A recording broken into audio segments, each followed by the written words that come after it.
إن الحمد لله نحمده ونستعينه ونستغفره ونعوذ بالله من شرور أنفسنا وسيئات أعمالنا من يهده الله فلا مضل له ومن يضلله فلا هادي له أشهد أن لا إله إلا الله وحده لا شريك له وأشهد أن محمدا عبده ورسوله لا نبي بعده اللهم صل على محمد وعلى آله وأصحابه أجمعين ومن تبعهم بإحسان إلى يوم الدين أما بعد فإن خير الحديث كتاب الله وخير الهدي هدي محمد صلى الله عليه وآله وسلم وشر الأمور محدثاتها فإن كل محدثة بدعة وإن كل بدعة ضلالة وإن كل ضلالة في النار.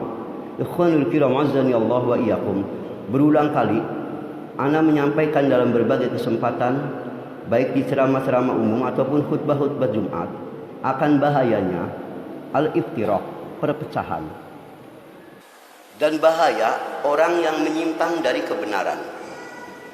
Ada beberapa sebab yang dimana penyebab ini biasanya penyebab utama bagaimana orang akhirnya terjerumus dalam iftiraq dan terpisah dari kebenaran. Ada banyak penyebab utama.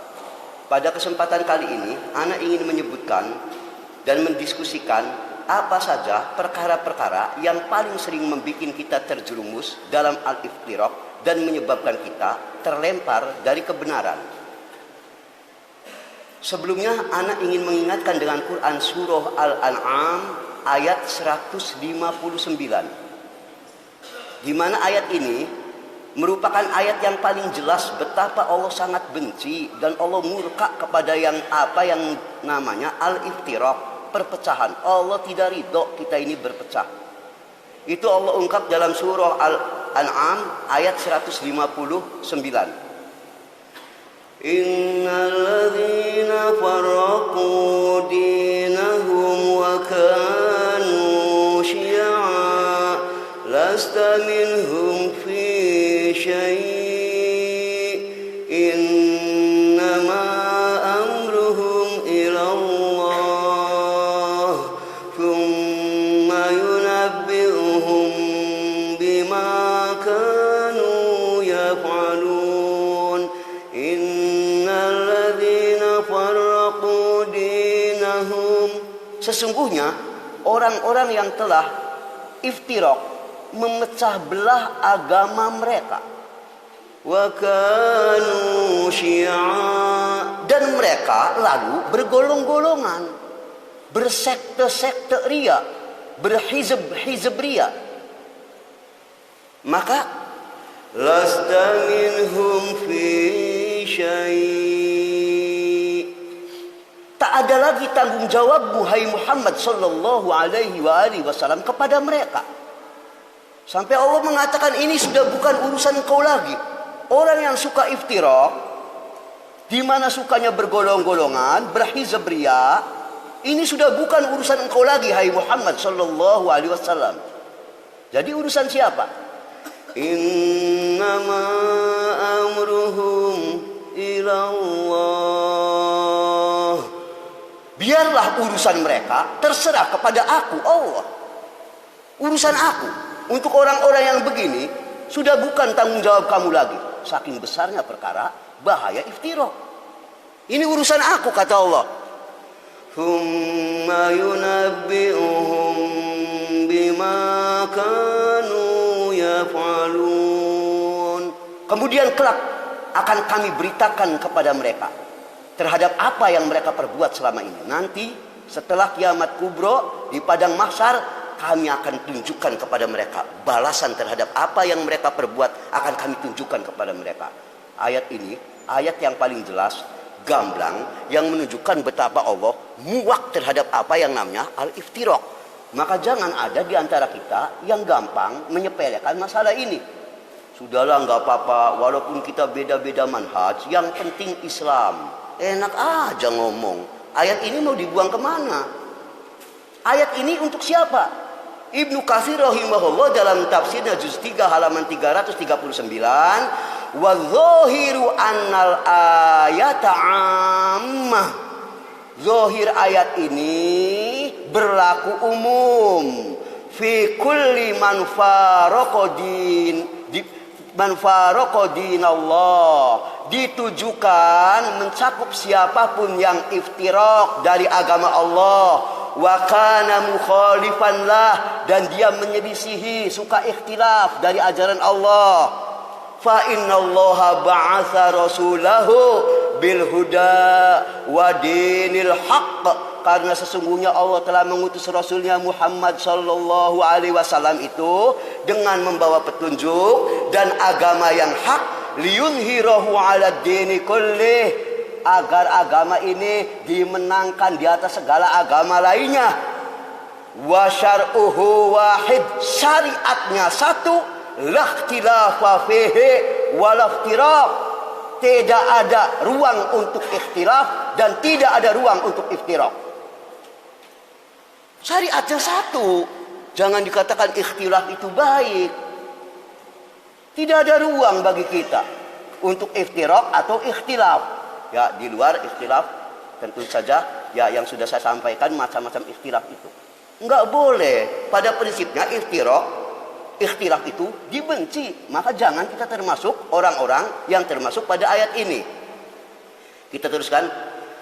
Lantas apa saja penyebab utama orang akan bisa terjerumus dalam iftiraq dan menyimpang dari kebenaran?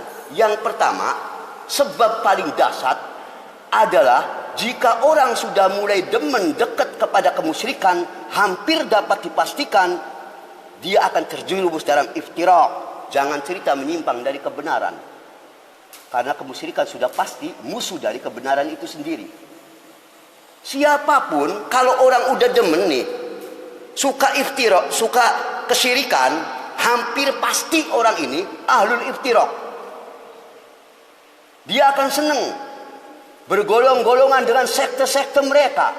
Allah ungkapkan dalam surah Ar-Rum ayat 31 ya sampai 32. Wala takunu minal musyrikin, janganlah kamu termasuk orang-orang yang musyrik. Apa orang yang musyrik itu? Selama ini kita memahami musyrik tentu saja orang yang menyekutukan Allah. Padahal definisi musyrik terkadang ada yang lebih luas dari itu. Siapa? Allah sebutkan pada sambungan ayatnya. Dari ayat yang tadi saya baca. Minalladzina farraqu dinahum wa kanu syi'a. Minalladzina farraqu dinahum, yakni orang-orang yang suka memecah belah agama mereka menjadi beberapa sekte. Ini musyrik, orang musyrik ini demennya begini. Tidak cukup itu. Kullu hizbim bima ladaihim farihun, dan tiap-tiap golongan bangga dengan golongan masing-masing. Orang itu kalau sudah terlibat dalam sekte-sekte, hizb-hizb, akan membanggakan golongan-golongannya. Ini watak dasar orang musyrik. Dari zaman dulu begini orang musyrik itu. Maka syirik ini penyebab utama dari orang iftiraq, dari orang menyimpang kebenaran. Antum bisa melihat sekte-sekte yang tergabung dalam kelompok-kelompok sufi saja, macam-macam. Ada Satiria, ada apa, macam-macam. Dan setiap anu mengaku kami lebih dekat pada kebenaran dan merasa bangga pada mereka inilah pada adanya kebenaran. Setiap yang menyimpang dari kitab dan sunnah dan terlibat dalam kesyirikan, hampir pasti mereka akan terjerumus dalam iftiraq. Pasti. Karena itu jauhi perkara syirik. Karena syirik ini adalah sumber utama dari iftiraq dan penyimpangan dari al-haq. Yang kedua, bid'ah dan syubhat. Setiap orang yang sudah mulai demen sama syubhat, bid'ah, suka mengada-adakan perkara baru dalam agama yang Allah tidak menuntunnya, Rasulnya pun tidak menetapkannya, para salafus soleh pun tidak ada yang melakukannya, hampir Anda bisa pastikan orang ini tergabung dalam kelompok-kelompok hizbiyah yang menyimpang dari jalan ahlu sunnah wal jamaah. Siapapun, antum bisa lihat, mau pergerakan-pergerakan harokah yang ujung dakwanya lebih cenderung pada politik, ataukah golongan-golongan sufistik dan sebagainya, pasti mereka akan terlibat dalam kelompok-kelompok hizbiyah, menyimpang, iftiraq. Setiap orang yang sudah mulai demennya pada ini, mereka akan segera mengumpul dengan kelompoknya. Burung bangau dengan burung bangau, kucing dengan kucing, tikus dengan tikus. Dan mereka merasa pada diri kami ini ada lebih banyak kebenaran. Maka Allah mengingatkan kita dalam surat Al-An'am ayat 153. Al-An'am 153. Wa anna hadza sirati mustaqiman fattabi'uh. Sesungguhnya yang kami serukan ini adalah jalan yang lurus. Ikutilah kitab, sunnah, pemahaman salaf. Itu jalan yang lurus, siratal mustaqim. Fattabi'u, Anda ikuti jalan ini. Lalu ayatnya tidak cukup di situ. Allah sambung, wala tattabi'us subul. Jangan kamu ikuti as-subul. As-subul itu jamak dari kata sabil. Sabil itu maknanya satu jalan, as-subul banyak jalan. Jangan kamu ikuti jalan-jalan lain. Kenapa? Kalau Anda mengikuti jalan-jalan lain selain satu jalan yang lurus, yakni jalan yang ditempuh oleh Rasulnya Muhammad SAW dan yang ditempuh oleh para sahabatnya ridwanullah alaihim ajma'in, apa dampaknya? Fatafarraqa bikum an sabilih. Fatafarraq akan membikin kalian iftiraq.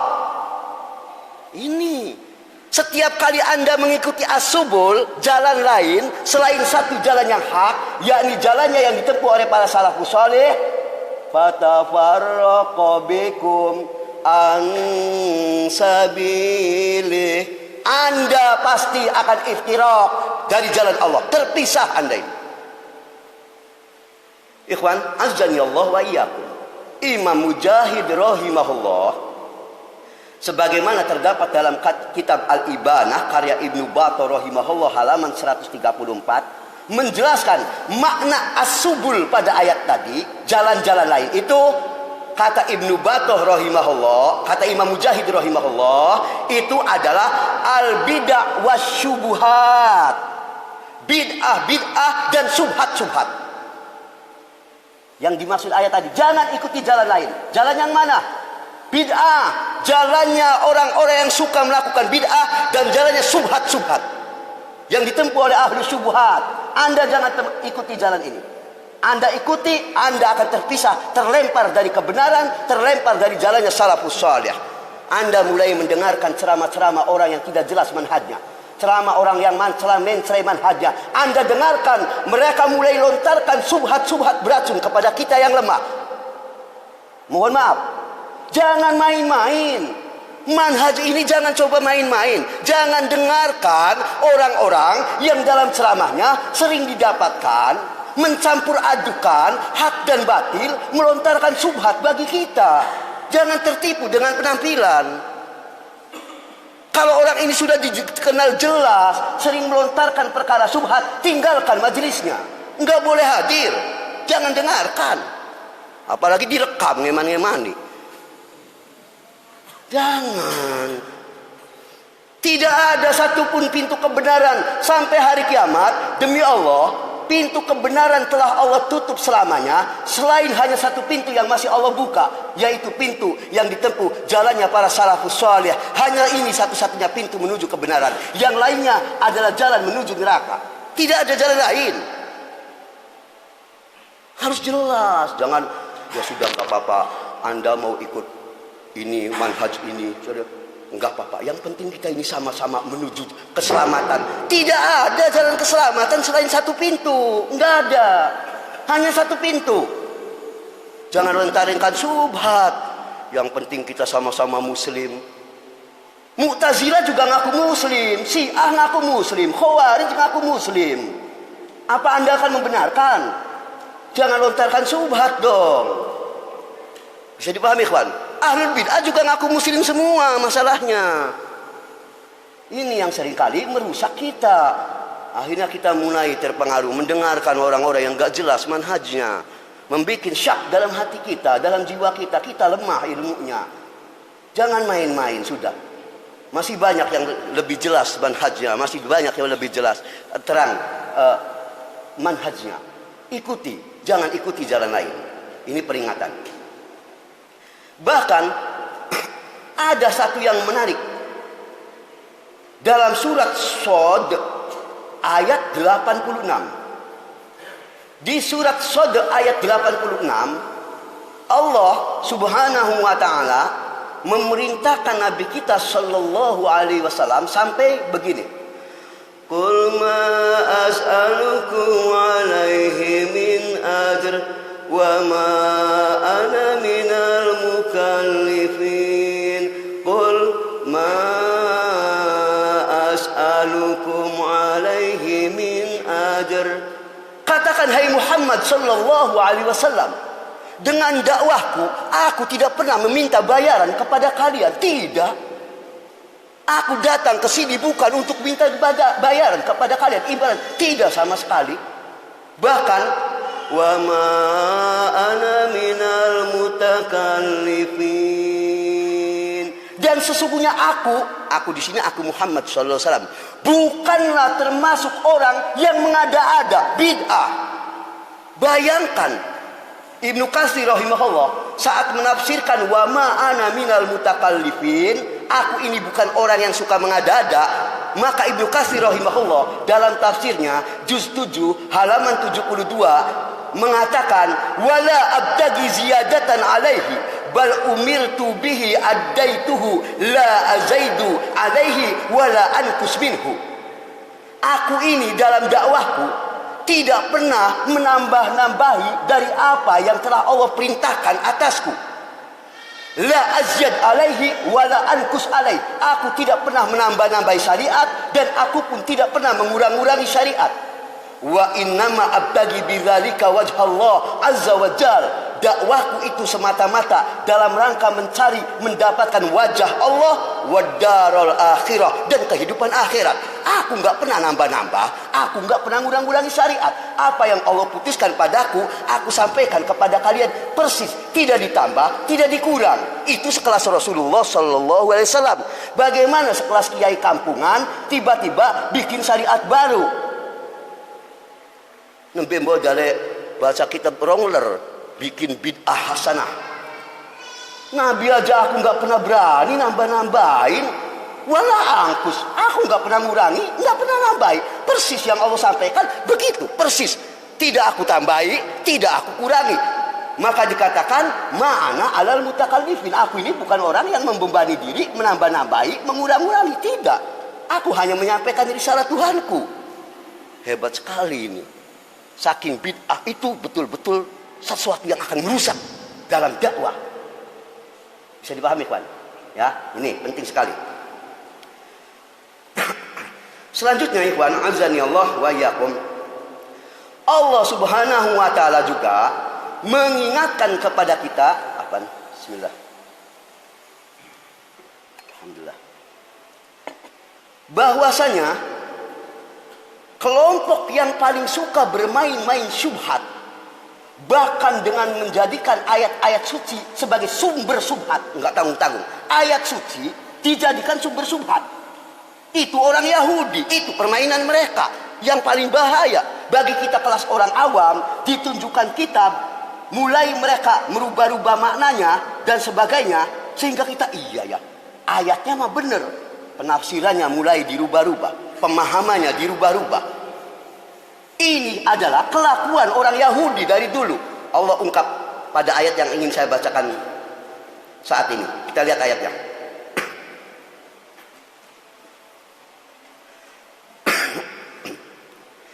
Wa inna minhum la fariqan yaluna alsinatahum bil kitab. Sesungguhnya di antara mereka kalangan Yahudi ada yang memutar-mutar lidahnya membaca Alkitab. Enggak tanggung-tanggung ikhwan.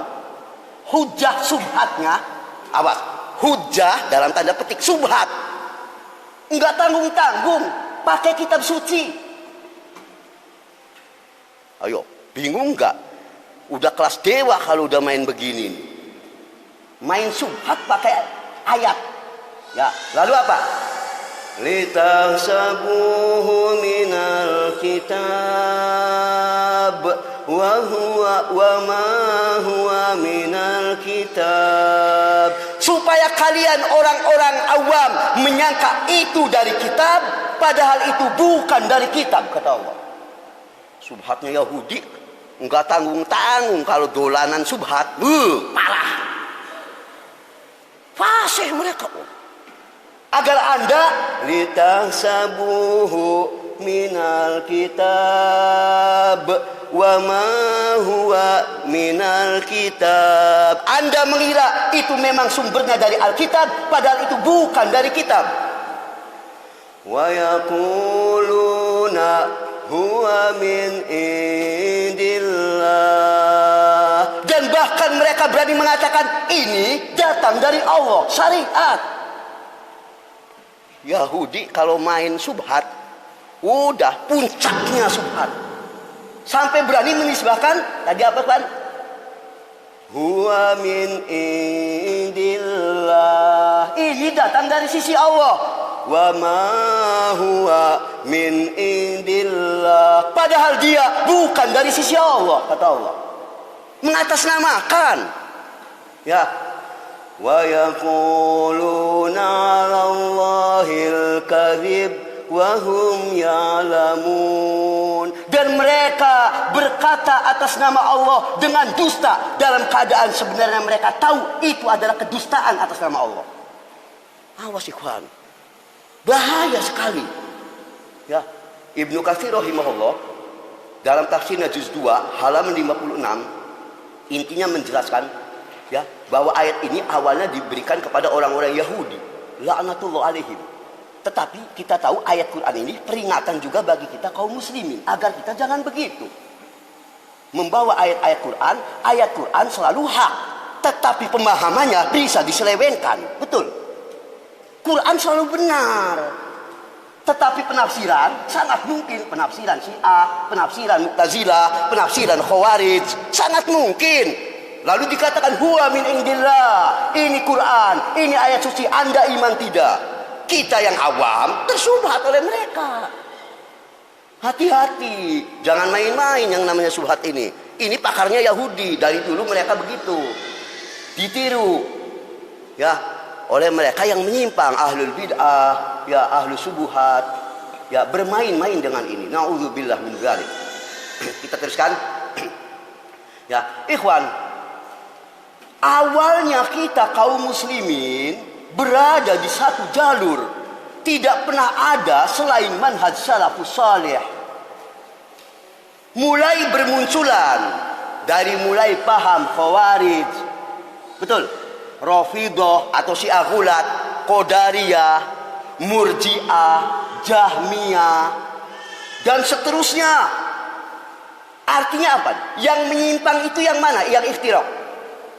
Tadinya satu, di masa sahabat satu, mulai muncul ya golongan Khawarij, Rafidhah. Berarti yang menyimpang yang mana? Yang berbuat bid'ah ini, yang iftiraq. Hari ini kebalik. Ketika kita pengen mengembalikan pemahaman kepada pemahaman salaf, Anda akan dituduh Anda memecah belah. Innalillah. Bukankah yang memecah belah itu mereka yang telah memporak-porandakan? Yang satu tadinya kita berada dalam satu manhaj yang lurus, manhaj salaf, dipecah menjadi manhaj Sufiyin, manhaj Syi'i, manhaj inilah yang tukang memecah belah. Hari ini subhat semakin berbahaya, semakin bertambah. Kita pengen mengembalikan kepada manhaj yang satu, justru kita yang dikatakan ini awas salafi ini berbahaya, suka memecah belah umat. La haula wala quwata illa billah. Bagaimana orang pengen mengembalikan kepada yang asli dianggap memecah belah, sementara yang mereka berbuat bid'ah menyatukan umat. La haula wala quwata illa billah. Subhat ini. Terkadang kita tertipu dengan omong-omongan begini ini. Memang ahlul subhat ini begini kerjaannya. Maka mesti para dai-dai kita jangan bosan-bosan memperingatkan umat dari masalah ini. Banyak yang harus kita sampaikan. Ya, kita harus berusaha keras melindungi, membantu ikhwan-ikhwan kita, jangan sampai mereka terjerumus lagi, hatinya tersambar oleh subhat. Ketika kita sudah merasa yakin di atas jalan Ahlus Sunnah wal Jamaah, jalan Salafi ini, jangan lagi kita, na'udzubillah, akibat tadi coba-coba mulai datang ke majelis Ahlus Syubhat, akhirnya kita terjerumus ikhwan. Ya, jadi hati-hati masalah ini, jangan pernah main-main. Yang ketiga, al-jahlu. Penyebab orang iftiraq dan menyimpang dari kebenaran adalah al-jahlu, kebodohan. Ikhwan, dari awal Allah itu sudah menyatakan kebencian kepada orang yang kalau urusan dunia dia ngerti, urusan akhirat dia nggak paham apa-apa. Coba antum lihat Quran surat Rum ayat 6 sampai 7. Bismillah. Alhamdulillah. Surat Rum ayat 6, Ar-Rum ayat 6 sampai 7. Wa'dallahi la yukhlifullahu wa'dah. Allah telah berjanji untuk kalian orang-orang yang beriman dengan beberapa janji. Pada ayatnya sebelumnya, sebelum ini Allah telah menjanjikan orang beriman dapat pertolongan dan sebagainya. Allah telah menjanjikan kalian. Dan jangan khawatir, apa? La yukhlifullahu wa'dah. Allah tidak akan pernah memungkiri janji-janjinya. Lalu walakinna aktsarun nasi la ya'lamun. Tetapi sayang, kebanyakan manusia tidak tahu, jahil. Lalu apa? Ya'lamuna zahiran minal hayatid dunya. Kebanyakan manusia sangat faqih, sangat mengerti dalam urusan dunia. Kata Allah, ya'lamuna zahiran minal hayatid dunya. Dalam urusan dagang, bisnis, urusan tetek bengek dunia, Anda terlalu ahli. Wah, paham semua. Tapi apa? Wa hum 'anil akhirati hum ghafilun. Tapi dalam urusan akhirat, kita lalai. Kita lalai. Kita tidak mengerti hukum-hukum syariat. Kita malas belajar menuntut ilmu. Kalau urusan dunia, S1 selesai, naik S2. S2 selesai, naik S3. Ya, kekayaan kita kurang, kita terus kejar terus. Tapi urusan akhirat, ya, hanya kita dengan baru mengenal satu kitab, kita merasa kita telah menjadi orang berilmu dan kita telah menjadi orang yang selamat. Maka Allah ingatkan ikhwan ya. Ya'lamuna zahiran minal hayatid dunya. Mereka manusia pada umumnya sangat ngerti urusan dunia. Wah, paham. Ibarat kata harga ada 1000 jenis. Ya, bodreksin, ini obat ini apal semua di kepala. Ini harganya tanpa melihat buku lagi. Ini 500, ini 750. Ini apal semua. Di rak segitu banyaknya model-model pil, harganya hafal semua tanpa membaca kitab. Enggak usah lihat lagi. Apa lo ya itu? Beras kilo. Oh, pokoknya ngelotok. Tapi tanyakan tentang wudu. Ini membatalkan wudu tidak? Aduh, nanti dulu ya. Ya Allah. Astagfirullahaladzim. Bagaimana kita akan bisa selamat kalau cara hidup kita begini? Kita terlalu pakar dalam urusan dunia, tapi urusan akhirat baru bab wudu aja kita masih banyak yang bingung. Ini Ustaz gimana? La haula wala quwata illa billah. Gimana lagi yang lebih dalam? Sekedar urusan yang pokok, wudu, sholat apa kita masih banyak yang bingung. Maka wajib kita, ikhwan azani Allah wa iyyakum, ya, memberikan waktu yang cukup. Jangan habiskan urusan kita untuk urusan dunia. Silakan Anda dagang, silakan Anda usaha yang halal, tapi berikan porsi agama ini, pemahaman, cari ilmu agama. Sempatkan waktu dimanapun Anda membaca, mendengarkan kajian-kajian Ahlus Sunnah wal Jamaah. Dengarkan, baca. Anda lagi di pasar, bawa buku agama, bawa Quran, bawa kitab-kitab hadis sambil telaah. Sempatkan kita. Jangan habiskan kita waktunya, ya hampir habis. Kita mungkin ngaji cuma ketika habis maghrib sampai isya, sudah. yang 23 jam dunia, fulus. Khalas. Naudzubillah min dzalik. Gimana kita akan bisa selamat kalau cara hidup kita begini? Bisa dipahami kan ya? Kita teruskan. Selanjutnya, ikhwan, umat dulu tersesat juga karena kejahilan. Penyebab utama karena jahil. Kejahilan menyebabkan kita sesat. Dan ini sumber utama. Mari kita lihat Al-A'raf 138.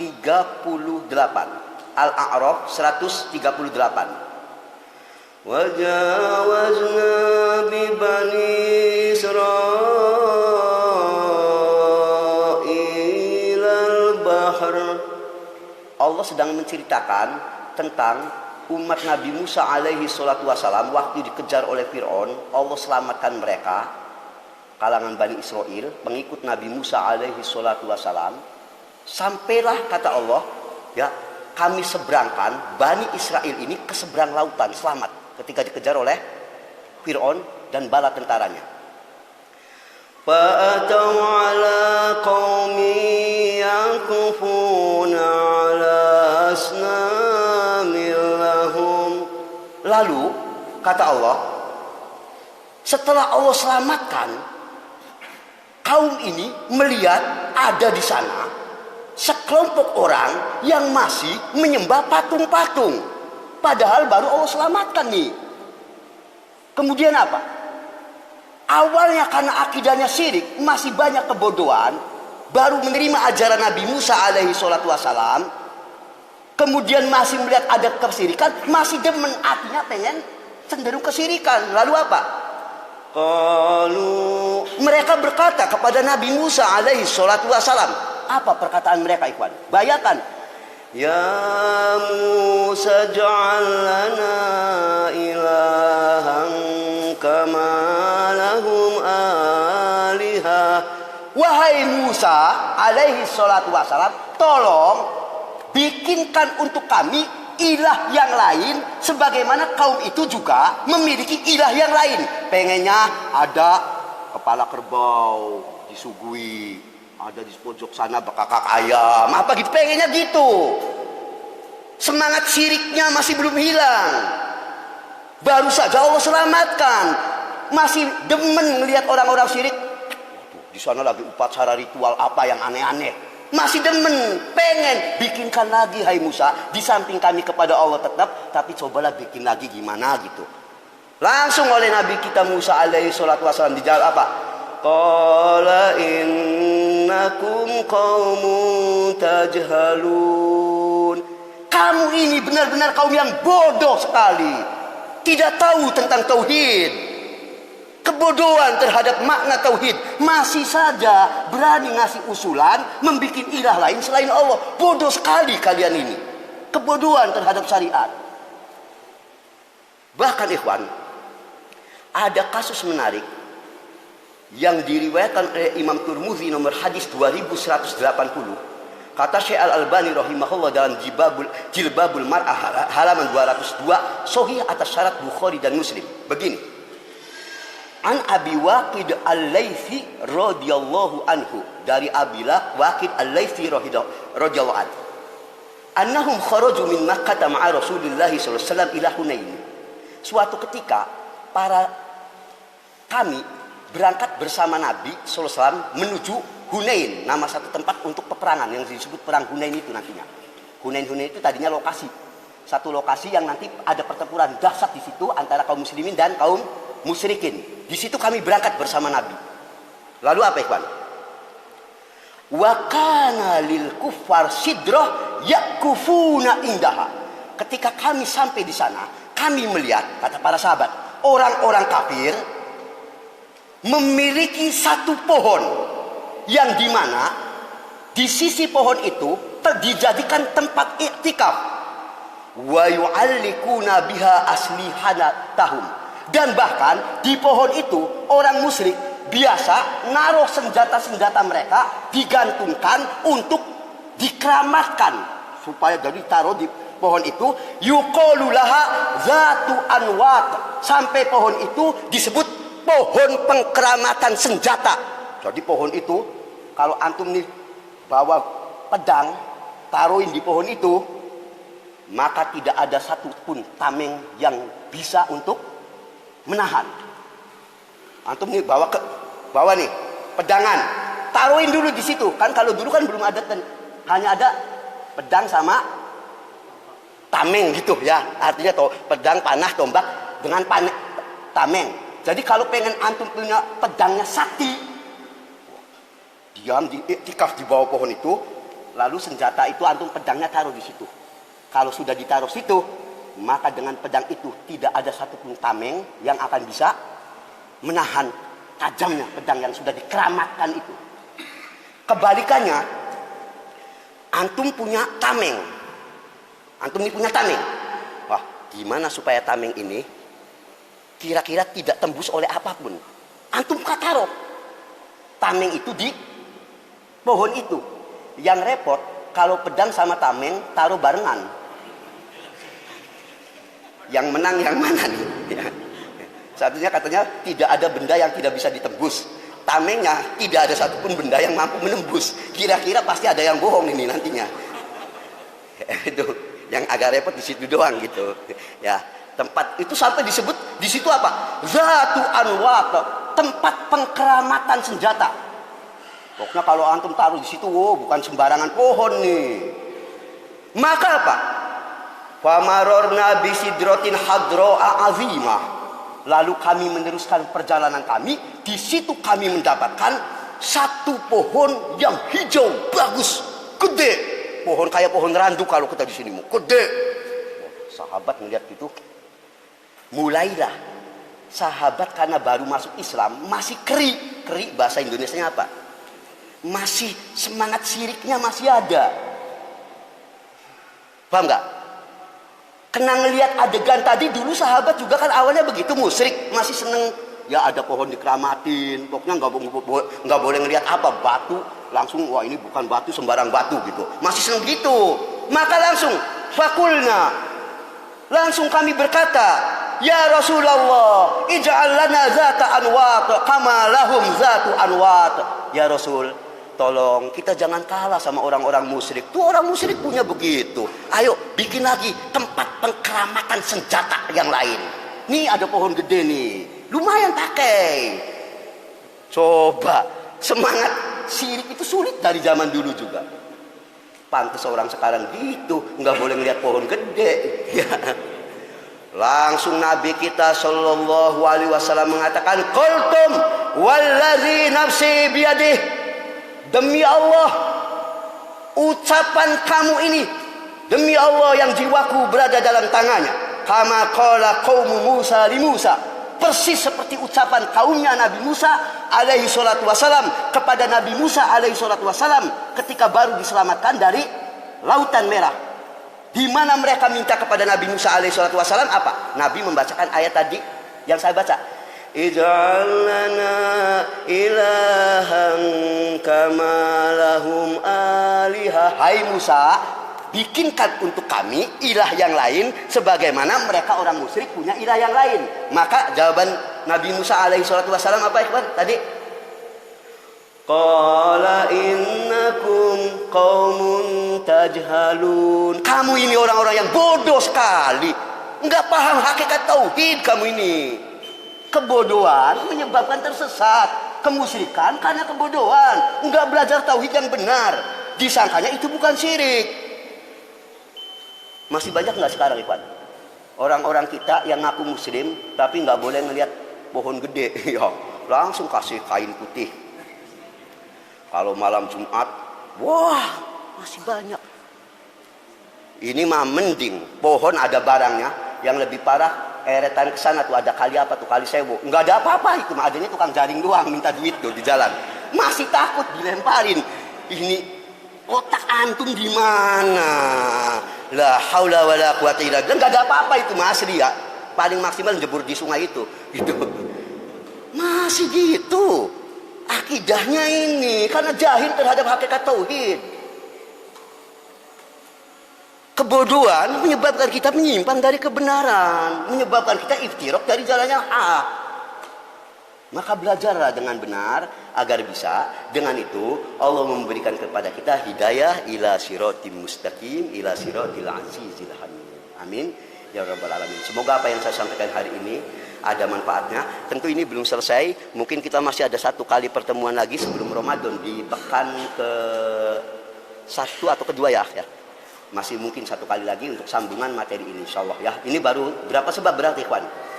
Jadi kesimpulannya syirik, bid'ah dan subhat, terus tadi kebodohan ya. Baru 3, masih banyak ya. Ya, insyaallah sambungannya akan kita sampaikan pada pertemuan yang akan datang. Alhamdulillahirabbil alamin. Sallallahu alaihi Muhammadin. Assalamualaikum warahmatullahi wabarakatuh.